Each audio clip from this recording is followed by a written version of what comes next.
बहुत प्यारी गायिका। हम तो सोचने की तो बड़ी लंबा हो।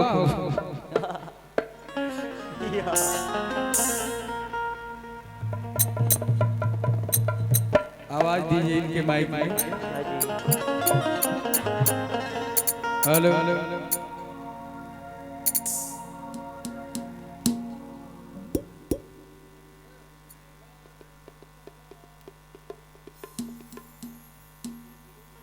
बंद कर चालू कर।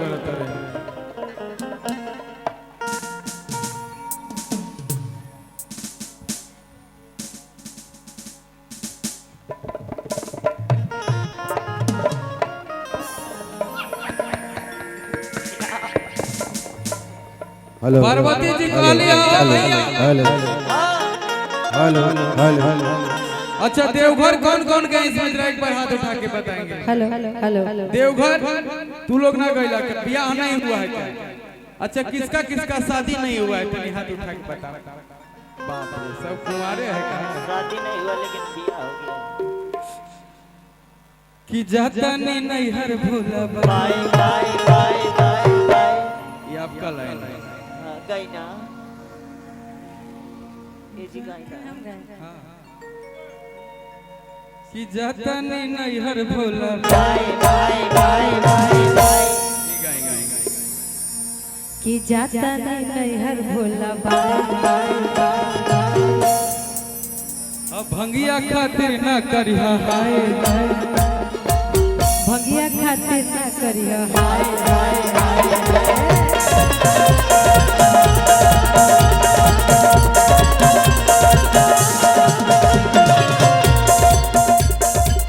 जिए के पड़ी तोरा अब भंगिया भी जिए के पड़ी तोरा अब।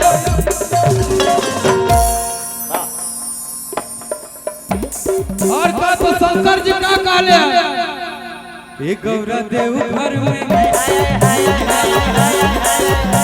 ये गौरा देव घर में ले बैठा के तू कटवा जानी तुझे बैठे बैठा के पीछे के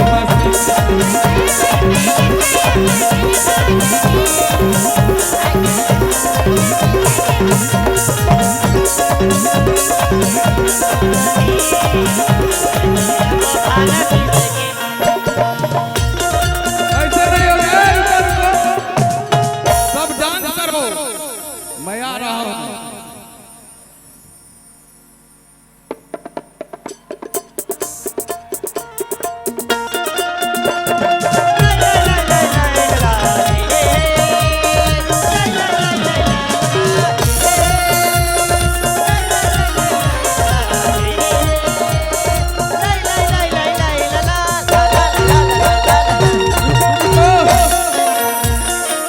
रुको वाह वाह क्या धुन बजाया कि जाता नहीं हर भोला।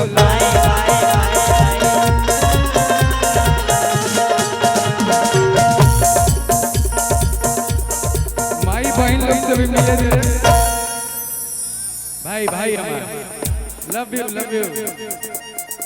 जय श्री राम जय श्री राम जय श्री राम। आप लोग भी बाय बाय करिएगा करेंगे ना? बाय तो अच्छा लगता है करने में बड़ा अच्छा चीज है कि जाता नहीं हर भोला।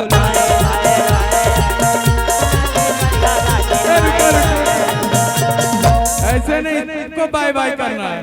हाथ उठाइए एक बार सब लोग हाथ उठाइए जल्दी जल्दी उठाइए हाथ कि जाता नहीं हर भोला।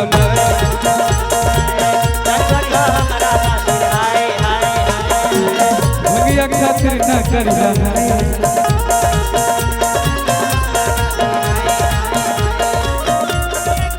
शिव चर्चा जाओ। शिव चर्चा में जाते शिव चर्चा में कौन कौन जाते हैं आप लोग? शिव जी को गुरु कौन कौन मानते हैं? एक बार बोले बाबा भोलेनाथ की। गाना गाते हैं जाके शिव चर्चा में। कौन गीत गावो हो? कौन वाला? शिव मानत नहीं के कि जाता नहीं हर भोला भाई।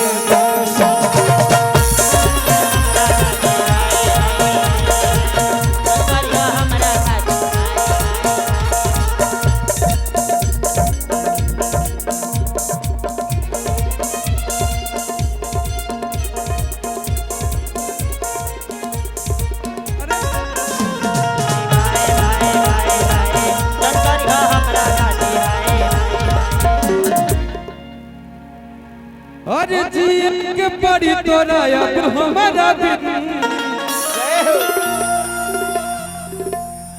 हे गौरा देव घर में हे गौरा देव घर में ले बैठा के तू कट्ठा जमीन रुपये बैठे बैठे किसके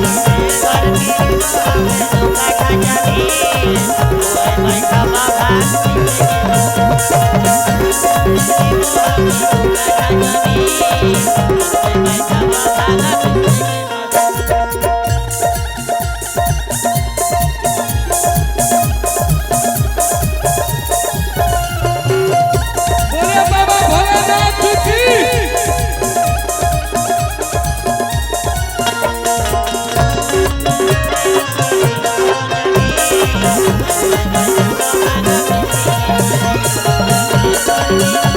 Bye.